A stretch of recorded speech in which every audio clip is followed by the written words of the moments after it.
How's it, everyone? Hope you're having an amazing day and hope you had a great 2018.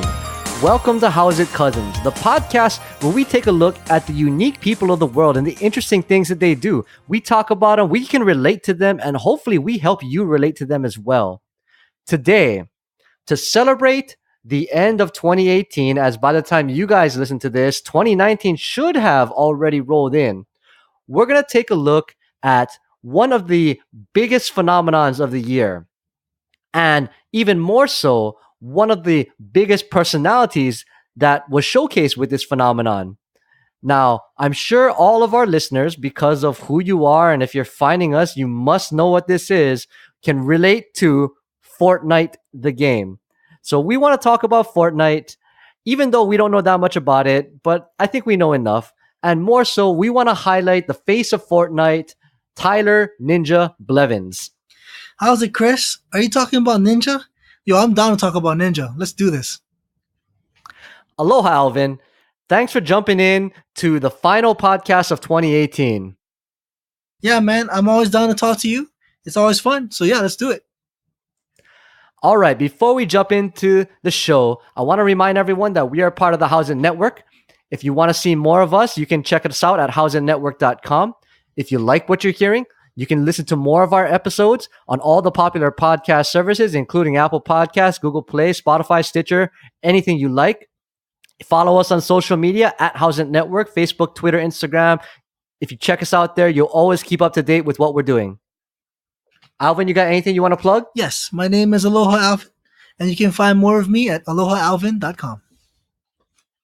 All right, so Ninja, by the time you're listening to this, you would have seen a 12-hour Fortnite stream featuring Ninja broadcasted directly in Times Square, New York, exactly where everyone's focus is for the New Year's Eve celebration, the whole ball dropping, the Ryan Seacrest, or used to be Dick Clark New Year's Eve celebration show. This year, unsurprisingly, Fortnite, and this was sponsored by Red Bull Gaming, supposedly, hosted a Ninja show in Times Square. As of us recording this, it hasn't aired yet, so we can't really react to it. But I can just imagine the hype around that just because of the popularity of this game. It's amazing that in 2018, this game took the world by storm, especially with younger kids. But it didn't limit itself just to kids. People of all ages love this game. Yes. On top of that, I will say this. I'm more familiar with Overwatch, but I know there are some female Overwatch streamers. I've heard of them. Having said that, I know for sure that Fortnite has female streamers, which is badass. I just think that's awesome. I can't believe it, So, what I'm getting at is, quick, not just all ages, but genders too. That's cool. Both genders, awesome. Oh yeah.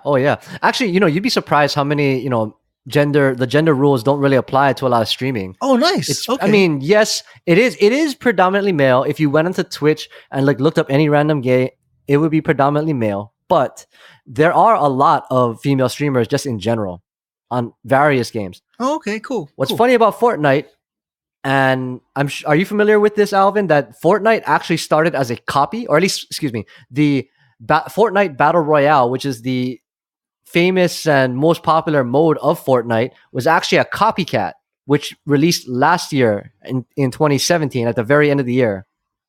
Let me tell you what's in my brain, and I'm not even sure if I have the facts correct. So a long time ago, some game was about to come out, and I'm like, okay, whatever, seems kind of cool. And the game I'm thinking of is 4 people, I don't even know if they're friends, but 4 people are in a McDonald's kind of a thing or a diner, and then zombies come at them. And these 4 people need to deal with that problem. So it's a game where, me and you, if we're playing, we'd be teammates. I might be the girl with the shotgun and you're the guy with the axe or whatever. But then we'd be teammates and we're fighting off bots. That's what I know.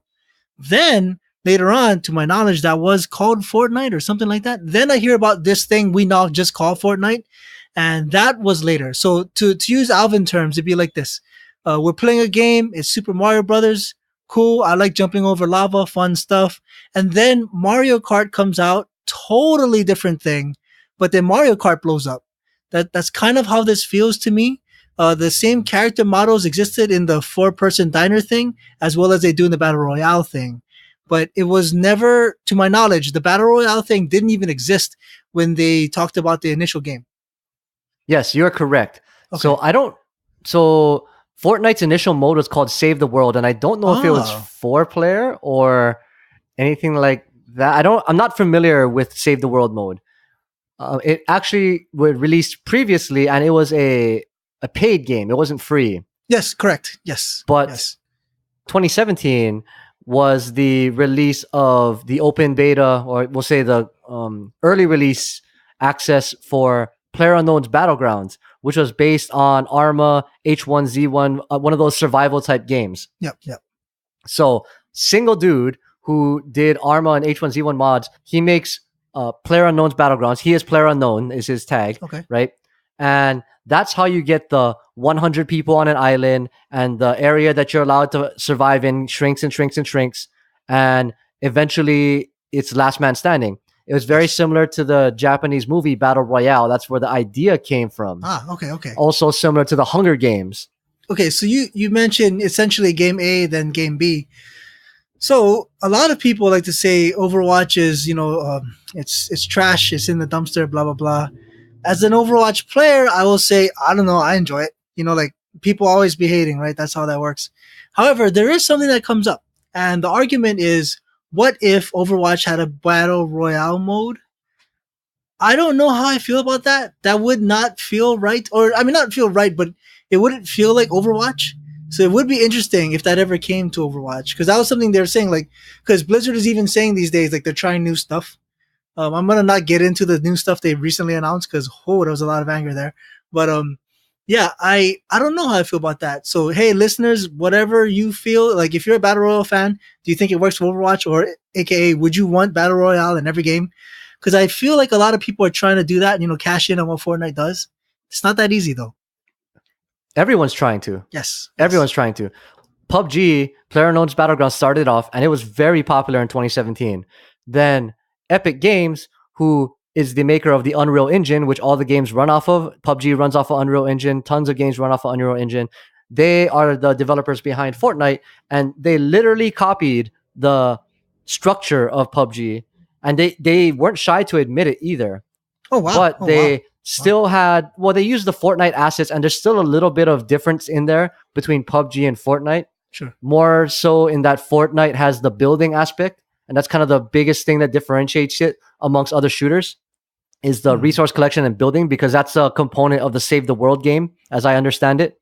Yes. But the biggest difference in that is that they decided to release Fortnite Battle Royale as free.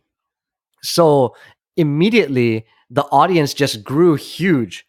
Since then, other games have tried the Battle Royale aspect, and they're being successful. Like Call of Duty Black Ops 4, which released recently, they have a Battle Royale mode. Battlefield has a Battle Royale mode. So all these other big shooters are making this mode, but Fortnite continues to steamroll everything. One, because it had the built-in fan base. Two, is that it's free, so True. Anyone can play it. Three, it's on every single fucking system known to man right now, including your mobile phone. Which is by crazy. the way, I saw someone playing something once, and I thought, well, that's cute. You're playing the mobile version of this game. And the response was, no, man, this is the game. Like, this is me playing the actual. That's amazing. I love that. That's amazing. Yeah. And the final point is that Fortnite retains its kind of cartoony aspect and drawing. Yes. It stays silly, so it's not overly serious. It really doesn't take itself that seriously. Yes. So people can easily relate to it, especially children, which is what I think, in my opinion, is probably the biggest market for this game is children. One, because it's free, and two, because it looks inviting to children. Even though you're actually like killing each other and shooting each other, it doesn't really take it as that. When someone dies in Fortnite, their body kind of gets zapped up as if it was like a digital image, it gets kind of vaporized, I guess, but it's not like you see a dead body, like, actually bleeding or anything like that. So it's very kid friendly. So as kids get into it, I think that's how it becomes more infectious. And that's how you get the audience that Ninja has. Yes. Okay. I will say this. So in a lot of games, there's always the veterans and there's always the noobs. That's just how games work. Now, depending on the community that you're in, some of them, the veterans are not so nice. I've definitely seen that more than once in my life.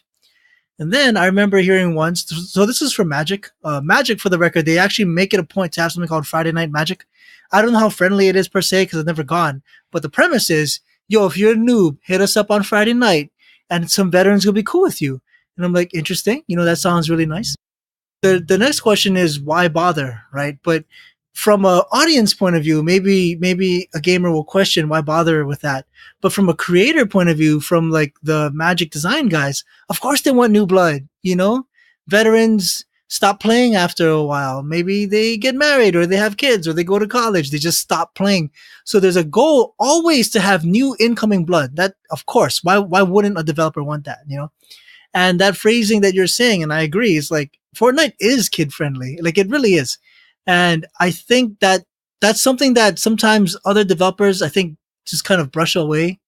Like I want this guy's head to explode and I want to see brain matter. It's like, man, I don't really need that in my game. And I'd rather your game last forever. Yeah, totally, totally. I think that's what keeps Fortnite rolling is that even if the quote unquote veterans leave, the wave of new blood is Yes. constantly, yeah, growing and growing. Okay. So Siegel's a streamer that I follow. He's an Overwatch guy. Love his stuff. So he had this comment that, yeah, Fortnite, like you're saying, is great for kids. And his logic was, all right, you're a kid, you have no money. Well, you play free games. Like what else are you gonna do? You can't play the game that costs $100 or whatever. So you play the free games. So hey, what's a good free game? Oh, wait a minute, all my buddies play Fortnite. Done. It just shoes you right in. You just fit right in. And this is underestimated, I think, by a lot of companies. But the idea that it's on all the platforms, that helps a ton too. Say a little kid, hey mom, can I get an Xbox? No, that's dumb. Oh, can I get a cell phone, for emergency calls? Yeah, sure. Boom, Fortnite. It just fits right in there. Absolutely. The other interesting thing is that this game, while being free, it still makes a shit ton of money. Yes. Yes. I mean, very interesting. It's free to play, but it makes a shit ton of money. And the model that they've created is amazing. I watched a video, I read a series of articles, I forget, maybe a month or so ago, and it was talking about how Fortnite has figured out the formula to keep people in and keep people buying and to continually self-sustain it. It's very interesting in that. So in Fortnite, the idea is you have 100 people on an island and last man standing, but there's variations of it, right? There's teams of two. So it can be 50 teams of two fighting against each other. There's teams of four. So it could be 25 teams of four.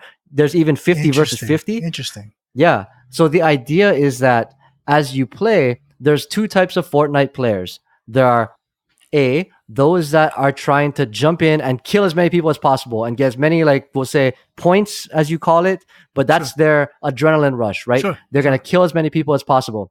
They're going to play the offensive all the time, and they're going to keep on trying to seek out people and shoot them down because that's how they play games. They're into the shooting mechanics and they're into the action, right? Yes. So for those type of people, they're more than likely, percentage-wise, unless they're amazingly good, which some of them are, they're more than likely going to drop out because they're seeing more action. Yes. Right? Sorry, drop out earlier.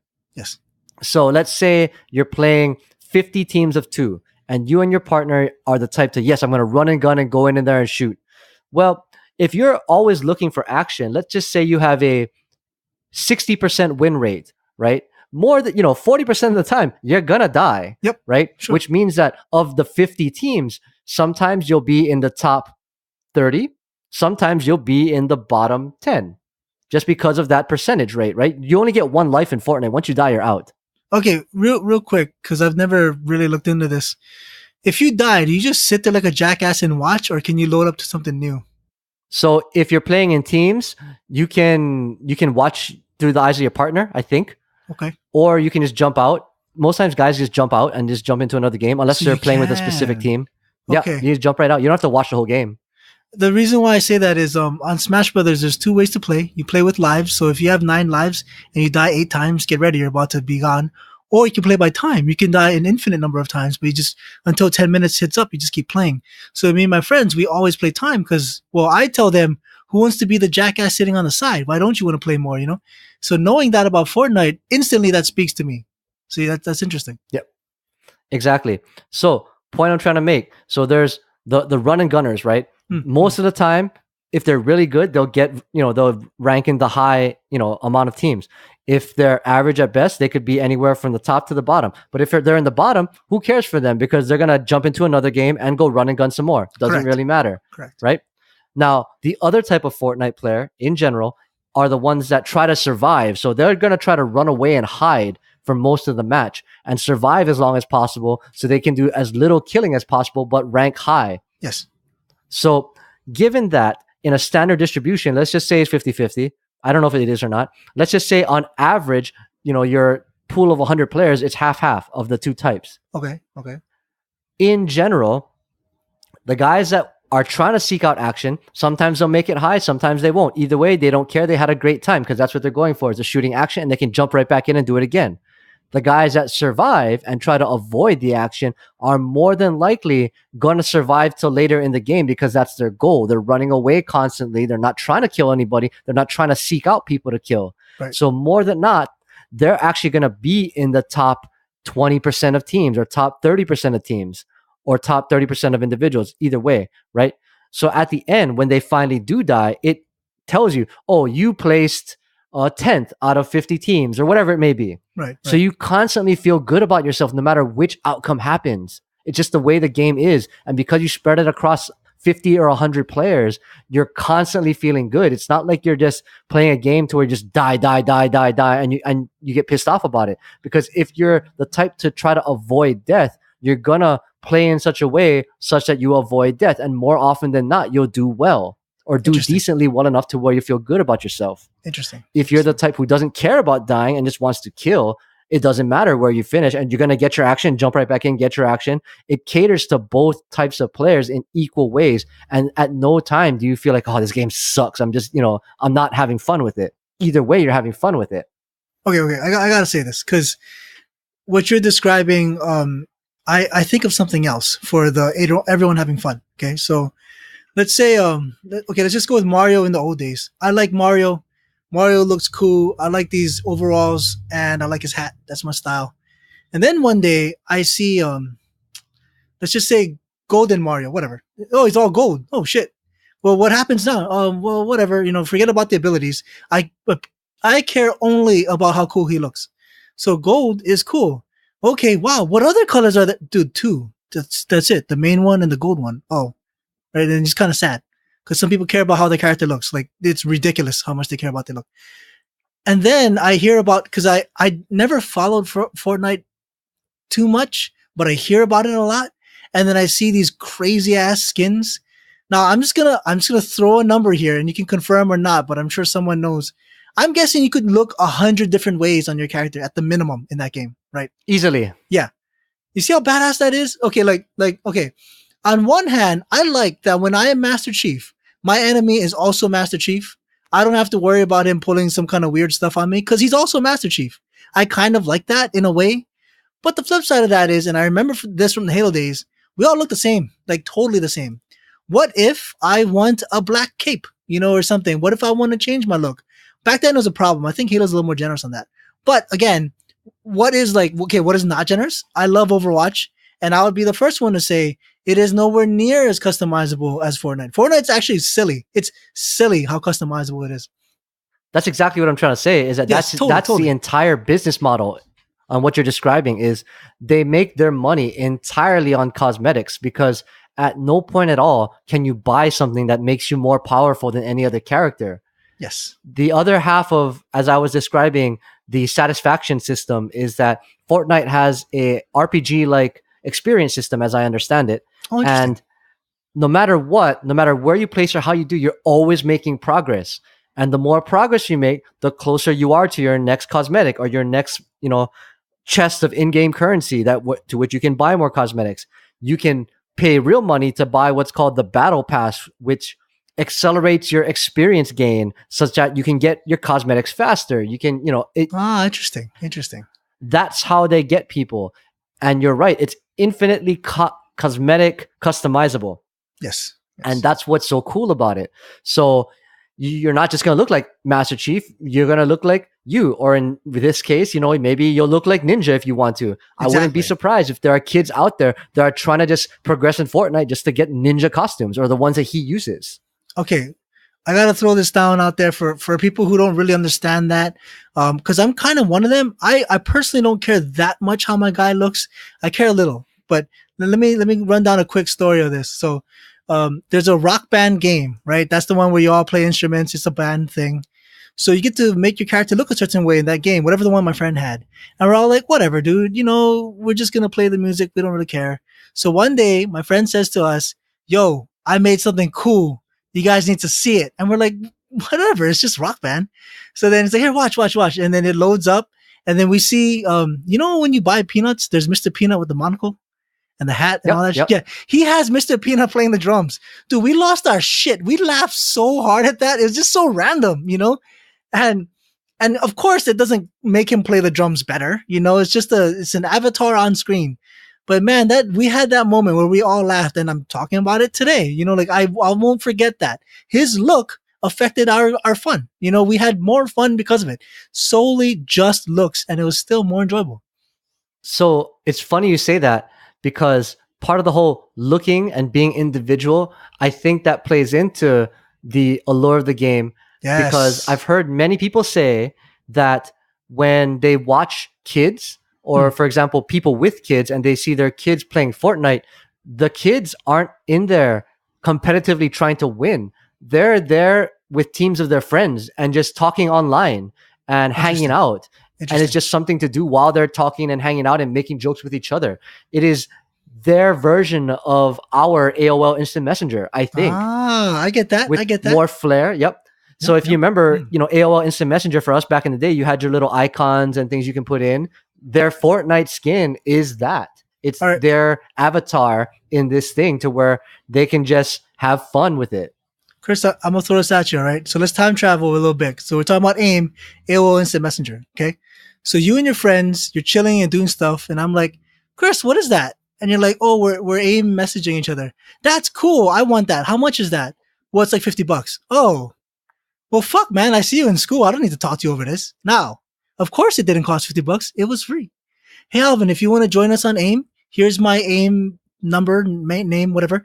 Log on, talk to this person. That's me. We can chat all night. Oh, cool. See, it costs nothing. So once again, Fortnite. Oh, that's a cool game, man. I can't afford it. Yeah, you can. This is free. Oh, shit. Can my phone play it? My phone's playing it. Oh, let's play it. It just instantly fits right in. I don't need a special system. I don't need the best chip ever, although I'm sure it helps. But if you want in, you're in. That's all it really takes. And that's pretty awesome. And what's amazing about that is it's transcended more than just kids and more than just gamers. And it really popularized streaming. Like Twitch streaming has been a thing for years, but only this year has it become so popular and such a phenomenon because of people like Ninja.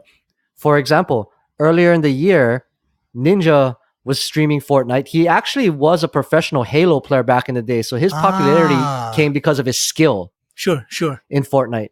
Plus personality, of course. But once he got pretty big, he actually had a stream where he streamed with Drake, like the rapper Drake. Oh, that's cool. Yeah. As well as Juju Smith-Schuster, who is a wide receiver for the Pittsburgh Steelers.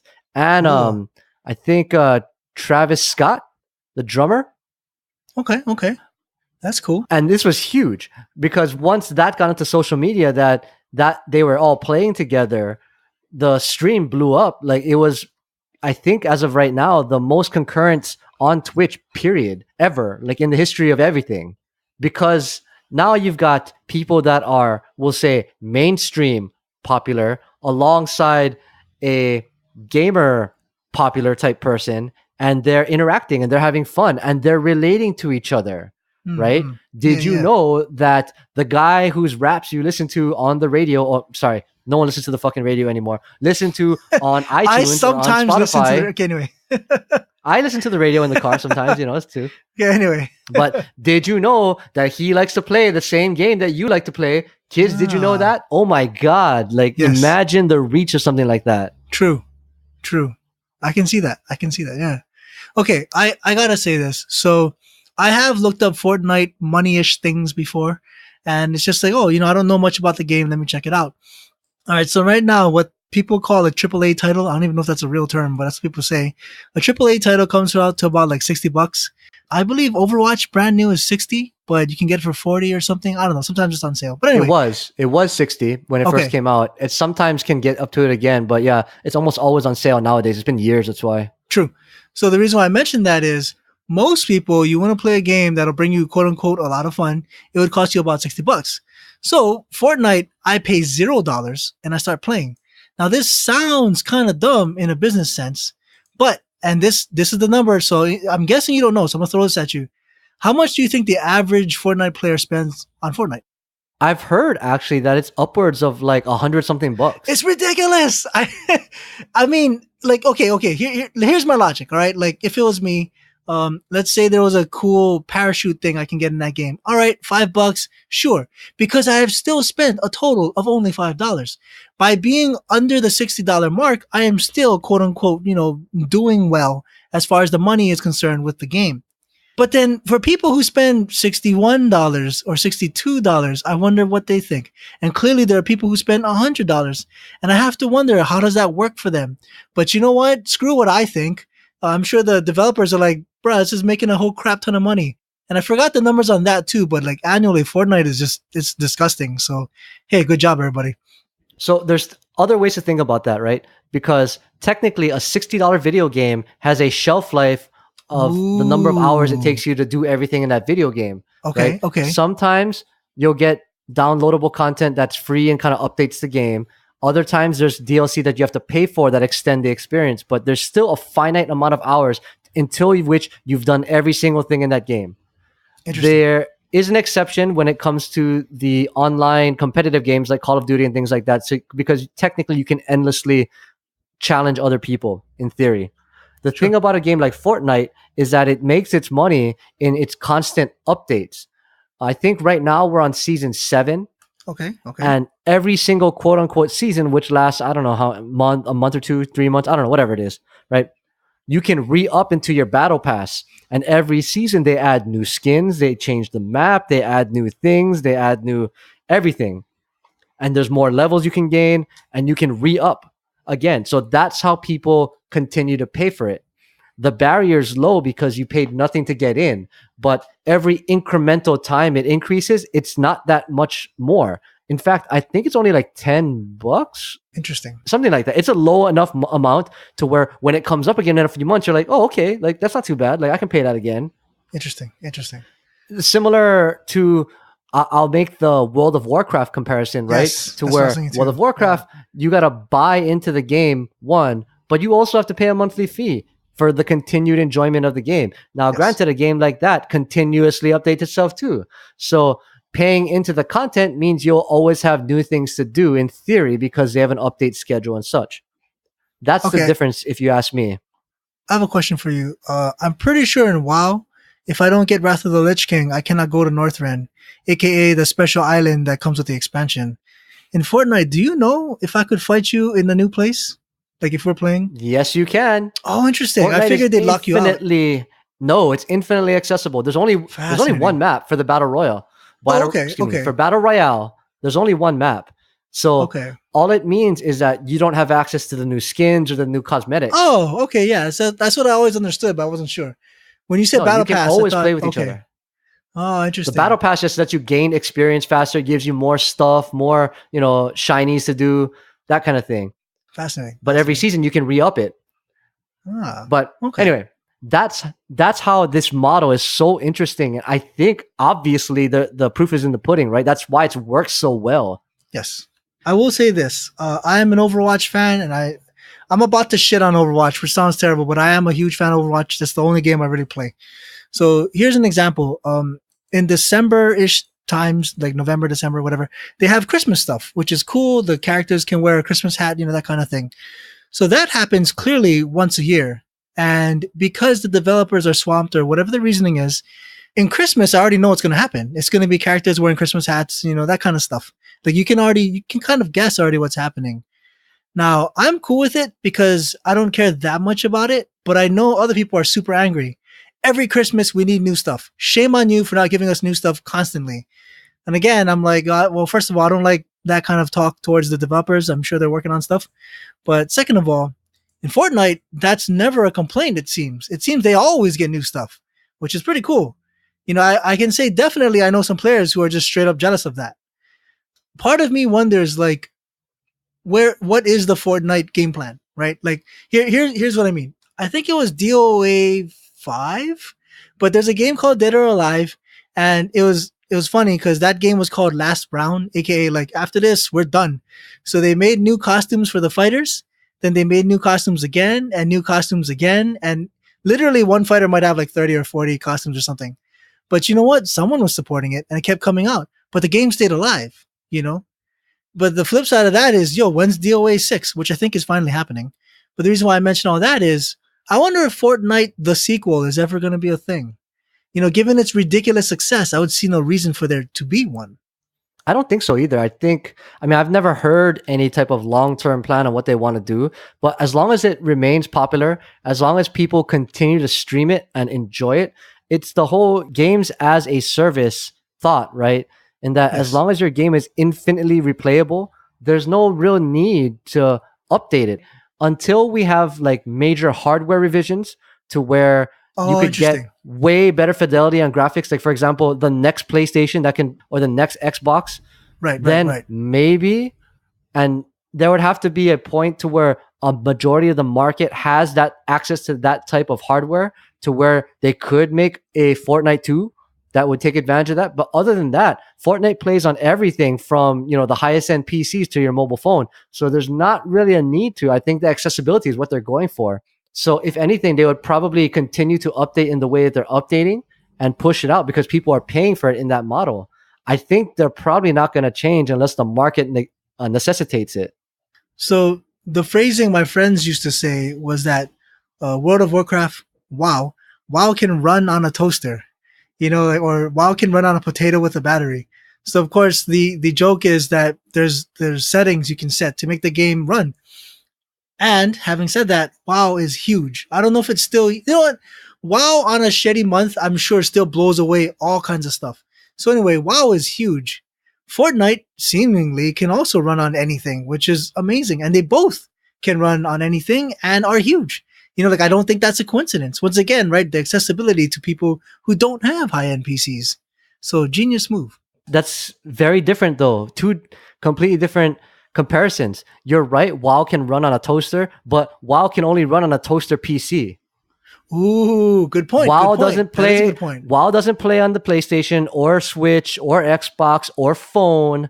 Right, that's a Interesting. Good point. huge difference, which cuts off WoW from a lot of people. It's guys that have a PC and play PC games that are attracted to WoW. Now, granted, that's their audience, right?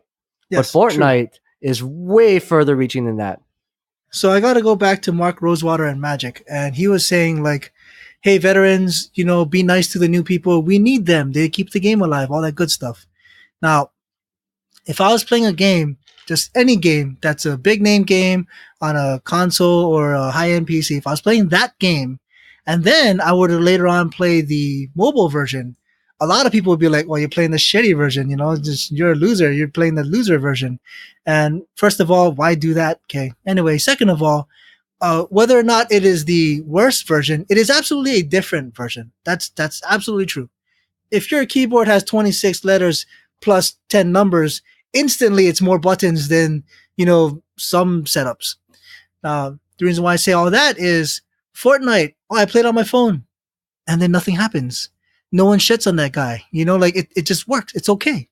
It's okay. No one shames him, and I applaud that culture. You know, there's a lot of elitist kind of mentality kind of things going, and I'm never a fan of that.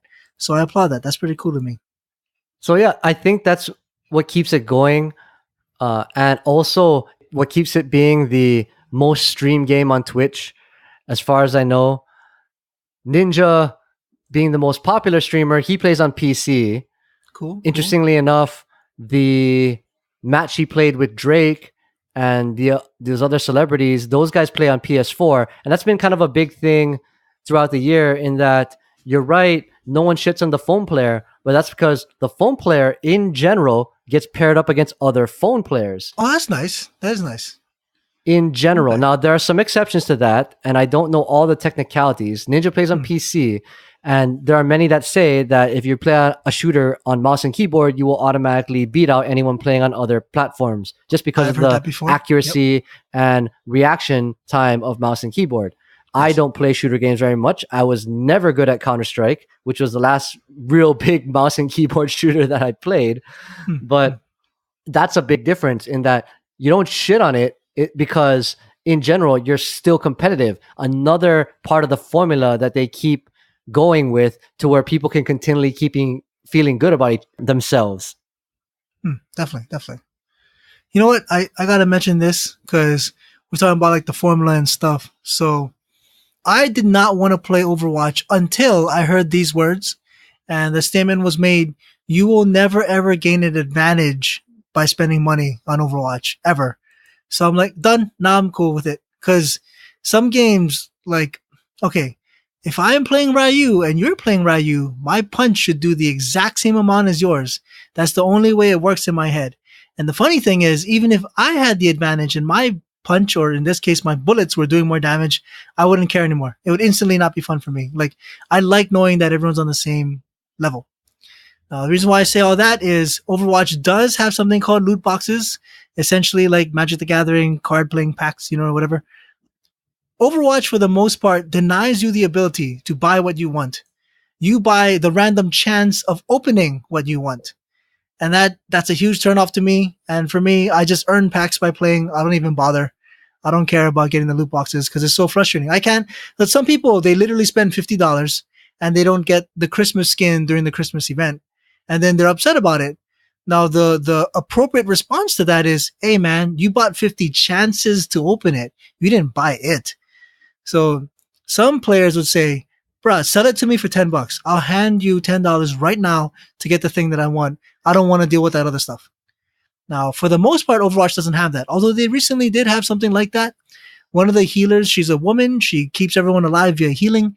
And then in real life, there's like a breast cancer research fund. So if you buy a skin for her, you support the breast cancer research. Awesome. People did that.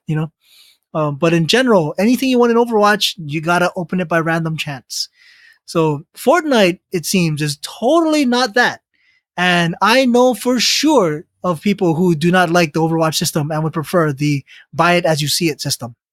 It's another example of evolving the platform and evolving the media with the times. So Fortnite has kind of evolved the gaming media itself and how people interact with it, the economics of it, how you spend money on it, and even how you view it. Interestingly enough, it has also, since it's popularized Twitch, has evolved the Twitch platform as well as to how people interact with each other and how streamers will say manage their relationships and channels. For example, famously earlier this year, Ninja, most popular Fortnite streamer, controversially said that he will not and does not stream with female streamers. Like he won't like get on a team with a female streamer and and play Hmm. with them. That's his thing. That's just what he does. And he took a lot of Okay. flack for that. Okay. Sure. Sure. In 2018, Me Too movement, all that stuff, right? Like him making a seemingly sexist comment was controversial at worst, right? But when you kind of peel it back, his justification was that, hey, like, I'm just a guy, I'm married, and I know that there are so many people that follow me, there are so many people that like or hate me, that if I open myself up to any kind of, we'll say, controversy or anything that would hurt my family, then that's the worst thing I Sure. could do with the audience that I have. So Sure. to combat that, I'm not even going to put myself in that situation. It's not like I'm going to get less viewers for it. And if I do, oh, well, too bad. That's fine. Right. But I'm doing well now. Why take that chance and potentially destroy myself when there's no real need to? You know, I will say this. He clearly said one sentence, but then at the end of that sentence was clearly an asterisk. I don't know how many people understood that last part because that last part made perfect sense to me. I can see him getting shit prior to people even getting to the asterisk, and they just want to dump on him. So that's unfortunate. It's interesting in that because of Fortnite, and I really think it is because of Fortnite, that has drawn people to Twitch. And thus you get all different kinds of people, those who will support and cheer and those who will criticize. That Yes. that type of thing has to influence this guy, right? Hmm. But again, I respect his choice. Everyone's entitled to their own choices in what they do and how they will say run their business. And if that's what he Sure. wants to do, that's what he can do. There's no real problem to it with it, right? It's just Okay, so interesting. Oh no, go ahead. so here's a question. He is obviously the number one streamer. I'm assuming that means like viewers and stuff. But I doubt he's also the number one player, right? Do we know? I don't know like I don't think they have like world rankings, but he's very, Oh, very okay. good. Okay. Well, the reason why I mentioned that is like there's a lot of players, especially in Overwatch. It's like I don't care what gender you are or how old you are. If you can be on my team and win, I want you on my team. You know.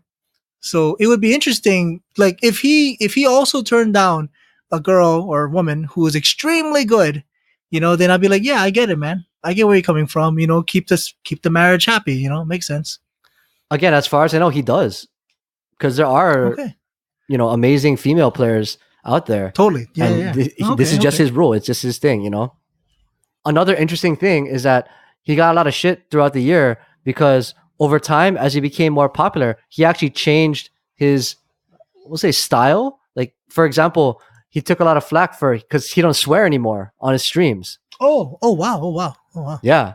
huh, It was something, wow. when he was an early streamer and, played other games and things like that, he just said whatever, right? All kinds of shit, whatever. But as he became more popular, he decided that I'm not going to swear anymore. And Interesting, a lot of the people online are like, "Hey, like I want the old ninja back. What's going on here? Like, why you got to PG yourself and all that kind of stuff, right?" interesting, interesting. And he came out and said that, "Hey, realistically, swearing doesn't make a person, right? I don't have to do it. It's not necessary for me to do, and maybe I'm just evolving." Because I know that what my audience is, I know who's watching me, and I don't think that should be a problem per se. I'm not a different person because of it.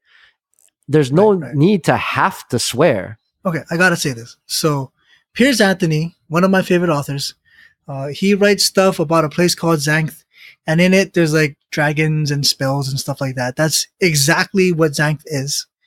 And then he used to write stuff at the back of his book of just how life is. So instead of hearing about the heroes and the villains in the story, you hear about how he made lasagna last night or something like that. He'll write that in the back. So anyway, one of his statements was, yo, I have a whole lot of children reading my stuff, which makes perfect sense. There's knights and wizards and dragons, that kind of stuff. It makes perfect sense.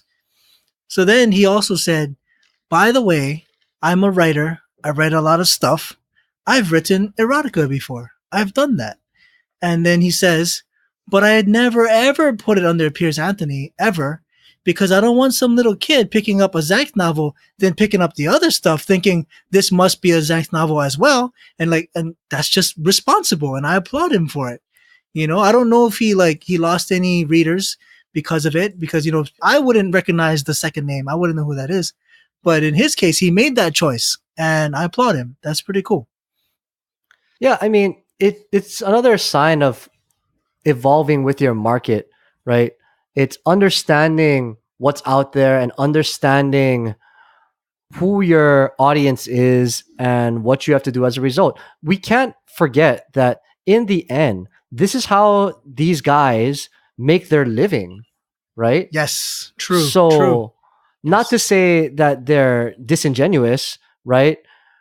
But at the same time, they have to make sure that they're marketing their business because that's what it is. They themselves are their Yes. own business and they are providing themselves the maximum opportunity to, I'll use the word profit from it. And if that Yes. means that they got to True. make a tweak here or a tweak there or a different name or stop swearing, then that's what you got to do. I will say also, and I've learned this via the internet as well as my small amount of interactions with Twitch and stuff. Right, there's always that guy. That guy who's ready to dump on what you're doing and to insult you and insult everyone else. There's always that guy. So hopefully his true fans are not saying that to him.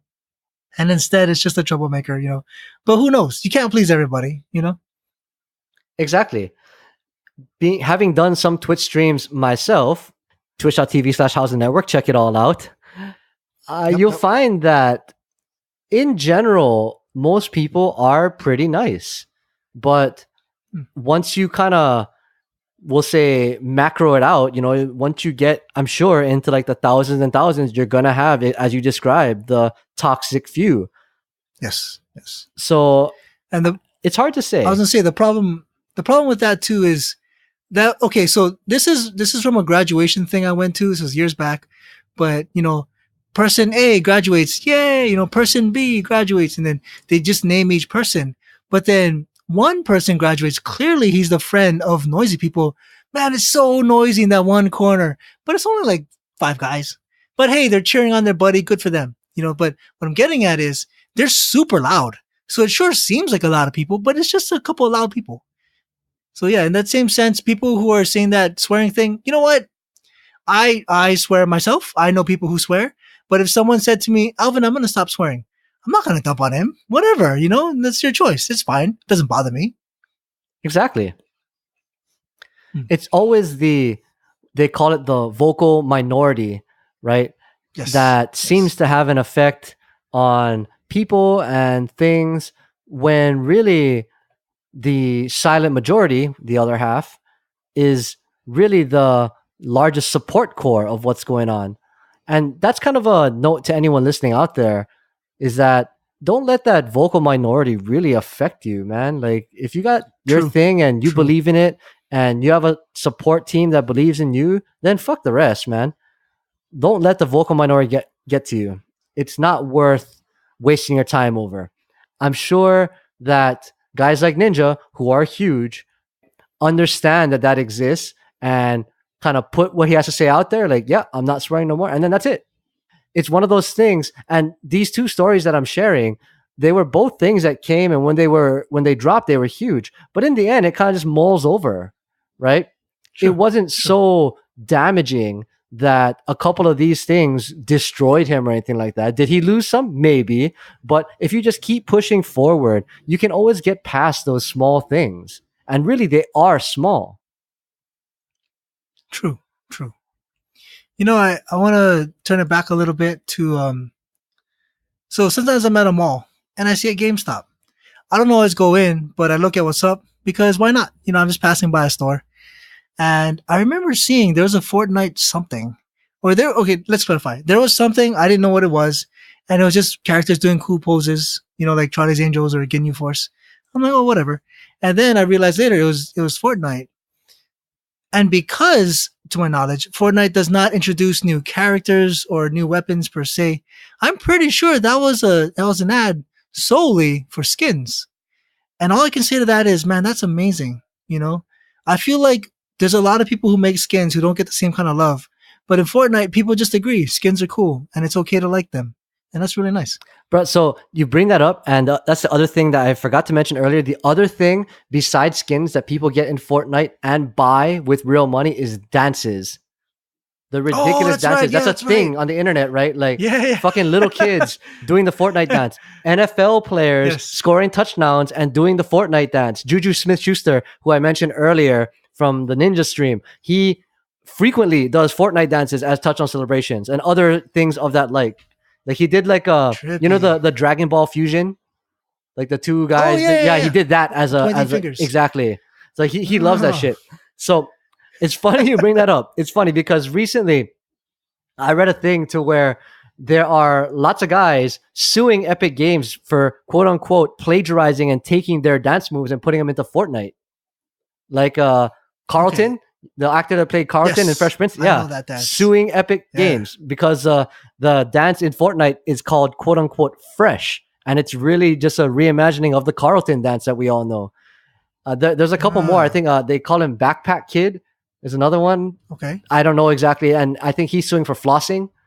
Again, I'm not 100% on all the dance moves and what they are, but yes, tons of guys suing, which makes an interesting argument in terms of can you copyright or claim human movement in that way as intellectual property?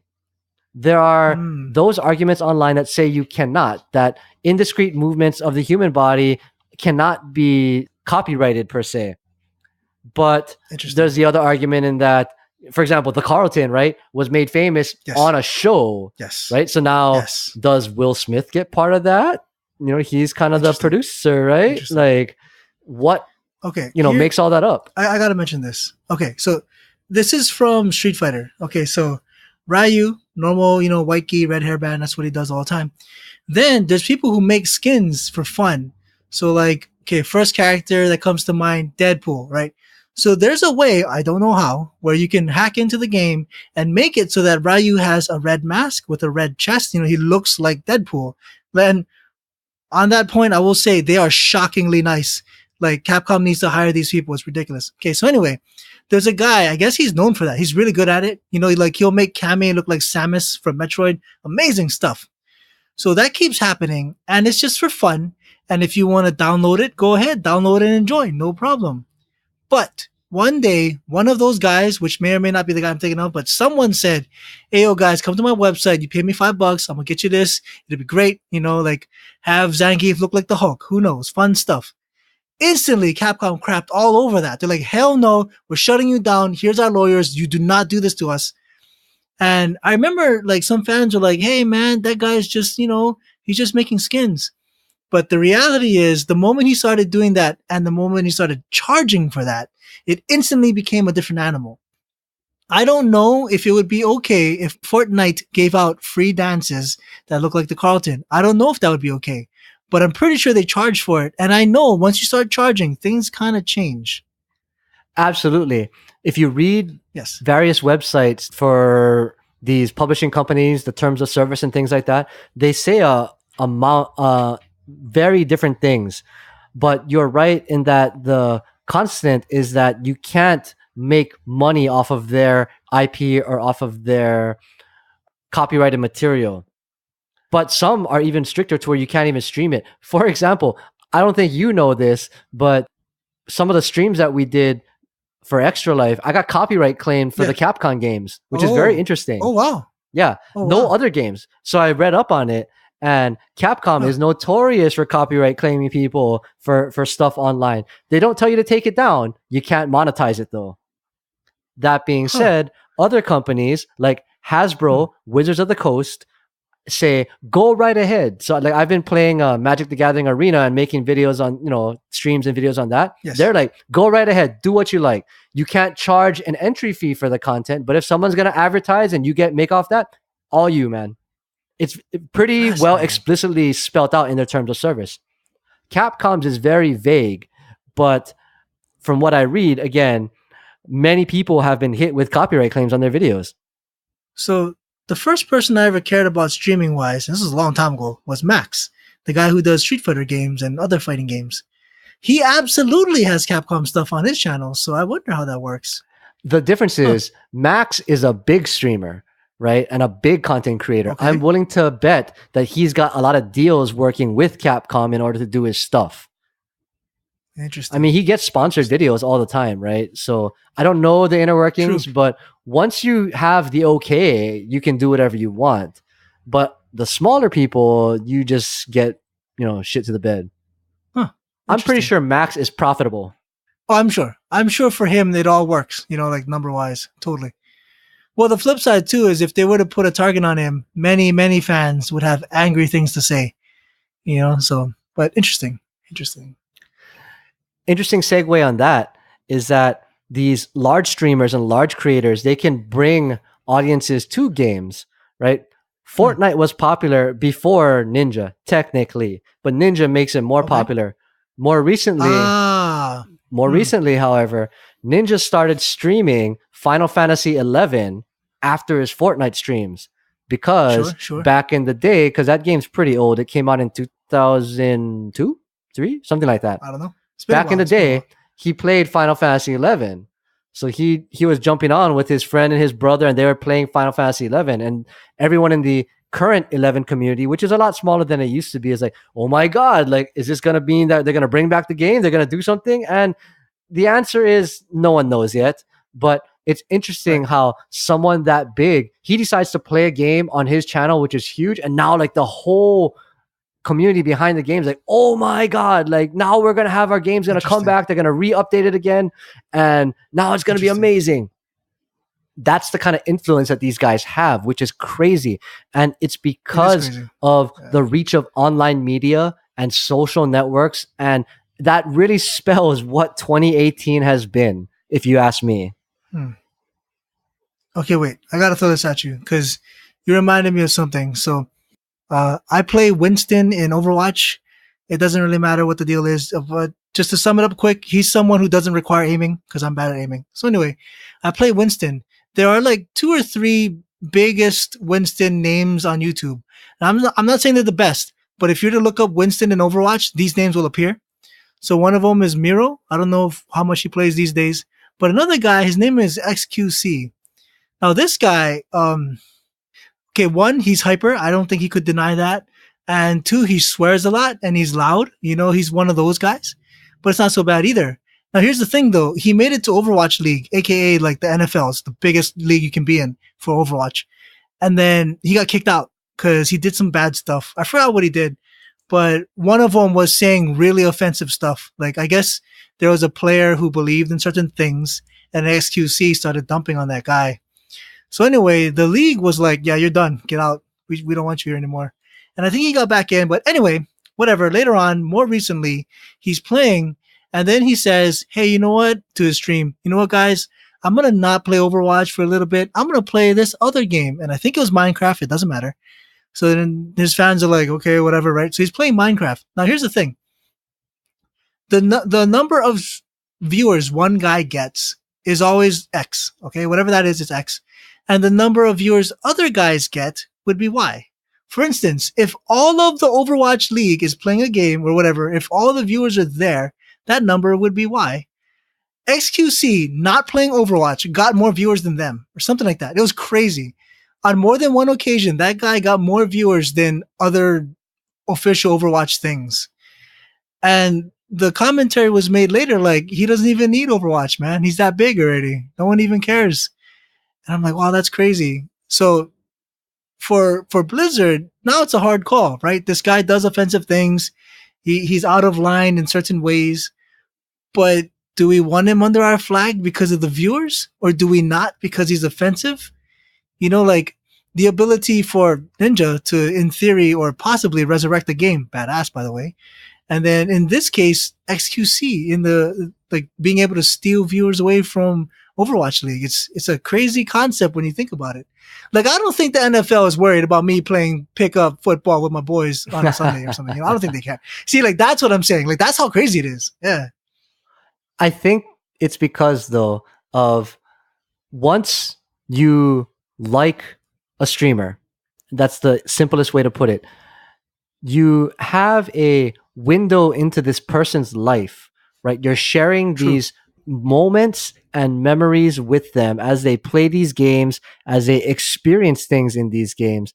And for that amount of time, it's like you have this almost personal connection to them. Not to mention on Twitch, you can interact via chat, right? A lot of streamers also have Discord servers set up where you can talk to them if they so True, allow it, true. right? So you're Yes. technically almost like making friends with your celebrity content creator in some ways, or at least Yes. that's what you feel, right? Yeah, totally. Yes. I have heard many Yes. stories of streamers having to, draw a line in many ways from that. But there's no denying that that is the draw. It's like playing games with your buddies, except your buddy is really famous, right? True. That is true. Yeah. You know, just to push that even further, which is cool. So I am a terrible Overwatch player. I love it, but I'm bad at it. In theory, I'll never play against XQC in theory, because he's like on an upper tier. It would be like me going down to a court, like across the street, and then I see LeBron James. It just makes no sense. You know, like we would be divided. However, that's the case in Overwatch because they preset the teams. But like in Street Fighter, so like Max, in theory, because I think he's done this before, he'll go on his Twitch. He's like, "All right, guys, I'm loading up Mortal Kombat. If you have this game and you want to play right now, go on right now." And like that's amazing. You can actually like it's not the same as shaking his hand or whatever, but that's amazing. That's even possible. Yeah, exactly. And again, it's humanizing the people you watch, right? 10 years ago, you'd be watching people on TV and in the movies, and you'd never have a relationship with that person. Maybe you would, but True, most often than not, you wouldn't, right? true, But true. nowadays, with the popularity of YouTube and Twitch, you have instant interaction with the people who have now kind of taken the place of these movies in some respect in terms of your Mhm. daily media consumption. And I really think that is a sign of where we've gotten to where you don't need a large studio or a big contract to be a personality. People with attractive and charismatic personalities can shine in content creation, especially online with the platforms that are allowed. And because of the interaction level, due to the ease of connection being online, it really changes how you consume your media and how you relate to it. And to me, that is really how 2018 has shaped up. I know I said it a couple times throughout this stream, but that to me sums up this year better than any other way. True, true. All right. I want to thank everyone for jumping in with us on our last episode of 2018. We wrap up one of the biggest phenomenons and one of the biggest faces behind it being Fortnite and Ninja. If you like what you're hearing, please check us out on all the popular podcast services: Apple Podcasts, Google Play, Spotify, Stitcher, anything like that. Check us out on howsitnetwork.com if you want to see all the other things we're doing: Twitch streaming, YouTube videos, whatever else is under the sun. Follow us on social media because we're always constantly plugging our stuff there as well. Okay, real quick before I forget, we mentioned Dick Clark a second ago. I mean, not a second ago, but like an hour ago, and we kind of moved on. So hey, shout outs to Dick Clark.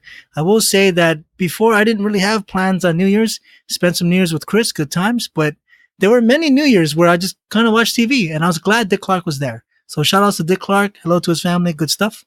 Anyway, if you like that Alvin goodness, please visit alohalvin.com. I write like how I speak. So, hey, if you enjoyed me today, I'm sure you enjoyed the site too. If you want more from me, check me out. How's it, Chris, on Twitter? That's probably the easiest place to find my stuff there. Once again, thank you very much for lending us your beautiful ears. And just remember, happy 2018. It's not goodbye. We will see you in the next episode.